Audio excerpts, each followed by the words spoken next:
இந்த படத்துக்கு வந்துட்டு ஏன் வந்துட்டு மிஸ் யூ அப்படின்னு டைட்டில் வச்சாங்கன்னு எனக்கு தெரியல. மிஸ் அண்டர்ஸ்டாண்டிங் அப்படின்னு தான் வந்து ஒரு டைட்டில் வச்சிருக்கோம். மிஸ் யூன்னு சொன்ன உடனே கண்டிப்பாக வந்து மனுஷபுத்திரன் தான் வந்து ஞாபகம் வராரு. ஏன் வந்துட்டு டைட்டிலை பற்றி நான் இவ்வளோ நேரம் பேசுறேன் அப்படின்னு கேட்டிங்கன்னா, மிஸ் யூ அப்படின்றது வந்து பார்த்தீங்கன்னா ரொம்ப ஒரு அழகான ஒரு வார்த்தை. ஏன்னா இப்போ வந்துட்டு லைக் யூ, லவ் யூ இந்த மாதிரி வந்து ஒரு ஜென்ரலாகவே வந்து இப்போ சொல்லக்கூடிய ஒரு ஜெனரேஷன் வந்துட்டாங்க. ஆனால் மிஸ் யூ அப்படின்ற வேர்டு வந்து பார்த்தீங்கன்னா மனசுக்கு நெருக்கமான ஒருத்தவங்க தான் கண்டிப்பாக நம்மளால சொல்ல முடியும். அப்படிப்பட்ட ஒரு டைட்டில் ஒரு நல்ல அழகான ஒரு காதல் திரைப்படமாக அது இருந்துச்சு அப்படின்னு சொன்னால் ஒரு ஆப்டான ஒரு டைட்டில் இருந்திருக்கும். ஆனால் இந்த படம் வந்து பார்த்தீங்கன்னா ஒரு மிஸ் அண்டர்ஸ்டாண்டிங்கான ஒரு கப்பல்ஸுக்கு இடையில ஒரு ஆக்ஷன் டிராமாவை பேசக்கூடிய ஒரு படம் தான் அந்த மிஸ் யூ திரைப்படம். சித்தார்த் அவர்கள் வந்து பார்த்தீங்கன்னா ஒரு நல்ல பெர்ஃபார்மர் தான். ஆனால் அவர்கிட்ட ஆக்டிங் வாங்குற விதம்னு ஒன்று இருக்கு. ஒரு மெலோ டிராமாவான ஒரு ஆக்டிங் தான் அந்த படத்தில் வந்து வாங்கியிருக்காங்க. ஆக்ஷன் சீக்வன்ஸ் ஓரளவுக்கு ஓகே, இன்னும் கொஞ்சம் வந்துட்டு பெட்டராகவே வந்து பண்ணிருக்கலாம் அப்படின்ற மாதிரி எனக்கு வந்து தோணுச்சு. ஹீரோனி அவர்களுக்கு வந்து பார்த்தீங்கன்னா எக்ஸ்பீரியன்ஸே வரவே இல்லை. இன்னும் கொஞ்சம் ஏதாவது நல்ல நல்ல எக்ஸ்பீரியன்ஸ் வாங்கியிருக்கலாம். இந்த டிவி சீரியல் இருக்கிற மாதிரியான அந்த மாதிரியான கட்ஸ் எல்லாம் வந்து யூஸ் பண்ணியிருந்தாங்க. எடிட்டிங் பேட்டர்னே வந்து பார்த்தீங்கன்னா ரொம்ப ரொம்ப பழசா இருந்துச்சு. இன்னும் கொஞ்சம் பெட்டரா புதுசாக நியூ அதாவது ட்ரை பண்ணியிருந்திருக்கலாம். ஸ்க்ரீன் பிளே ரைட்டிங்காக வந்து பார்த்தீங்கன்னா ஓரளவுக்கு ஒரு கமர்ஷியல் ஃபார்மெட்டில் அந்த ஒரு ஆர்க்கை வந்து கேரக்டரோட ஆர்க்ஸை வச்சு ப்ளே பண்ணுறதுக்கு ட்ரை பண்ணியிருந்தாலும் நம்மளுக்கு பார்த்து பழகின ஒரு படம் மாதிரி அந்த படம் இருக்கிறதுனால காட்சிகளோட அதிகமாக நம்மளால வந்து ஒன்ற முடியாமல் போயிருச்சு. நிறைய இடங்களில் வந்து பார்த்தீங்கன்னா அவங்க நினைச்ச எமோஷனல் வந்து ஆடியன்ஸ்க்கு வந்துட்டு கனெக்ட் ஆகாம இருந்துச்சு.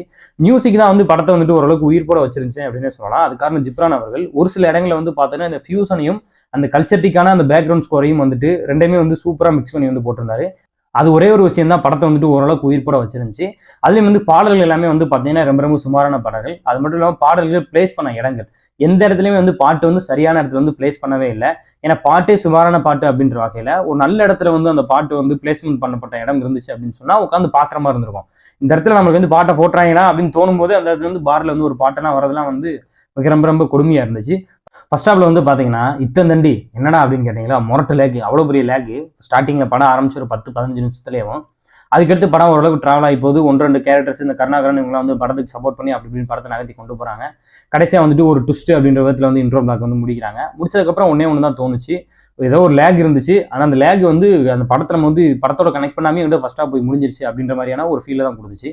செகண்ட் ஹாஃப் ஆரம்பிச்சிச்சு, கதை சொல்ல ஆரம்பிச்சாங்க. சரி நல்ல கதையாக இருக்கும் அப்படின்னு நினச்சிட்டு இருக்கும்போதே ஒரு மெலோ டிராமாவான இந்த டிவி சீரியல் ஸ்டுடியோ டைப்பிக்கலான சீன்ஸை வந்து காட்சி அமைப்புகளாக கொண்டதுனால படம் வந்து உயிர் போட இல்லாமல் போச்சு. இந்த படத்தில் வந்து ஸ்பெஷலாக சொல்கிறதுக்கான எந்த விஷயங்களும் எனக்கு வந்து தெரியல. ஒட்டுமொத்த படமாக அந்த படத்தை பார்க்கும்பொழுது ஒரு அவுட் ஆஃப் த சிலபஸில் இருந்த மாதிரி இருந்துச்சு படம். கரண்ட் சிலபஸில் வந்து இந்த படம் இல்லவே இல்லை. அது மட்டும் என்னால் தெளிவாக சொல்ல முடியும். முழுமையாக இந்த மிஸ் யூ படத்தை பற்றி சொல்லணும் அப்படின்னு பார்த்தீங்கன்னா ஆடியன்ஸுக்கும் படத்துக்கும் பெரிய ஒரு மிஸ் அண்டர்ஸ்டாண்டிங் வரும் இந்த படம் பார்த்ததுக்கப்புறம். ஓடிடியில் வந்ததுக்கப்புறம் பார்த்தீங்கன்னா ஒரு பொழுதுபோக்குக்கான பார்க்கக்கூடிய ஒரு படமாக இந்த மிஸ் யூ படம் வேணால் இருக்கிறதுக்கான வாய்ப்பு இருக்கும் அப்படின்னு எனக்கு தோணுது. நன்றி.